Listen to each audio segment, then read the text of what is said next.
कि आप अपने फ़ोन में नोटिफिकेशन रिंगटोन कैसे चेंज करेंगे। तो फ्रेंड बहुत ही सिंपल इजी स्टेप बताएंगे, आपको देखना है और फॉलो करना है। वीडियो की पूरी जानकारी लेने के लिए वीडियो लास्ट तक जरूर देखना। अगर फ्रेंड आपने मेरे चैनल को सब्सक्राइब नहीं किया है तो बेल आइकन दबाइए, चैनल को सब्सक्राइब कीजिए। फ्रेंड आपको ऑप्शन देखने में आता है फ़ोन में सेटिंग को ओपन करना। ओपन करने के बाद में इसको कर इंटरफेस ओपन हो जाएगा।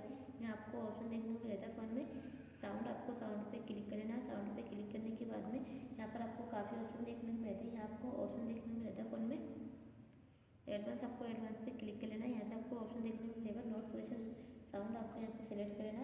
सेलेक्ट करने के बाद में यहाँ से अपने फ़ोन में नोटिफिकेशन रिंगटोन चेंज करेंगे, जो भी रखना है आप यहाँ से सेलेक्ट कर लेंगे।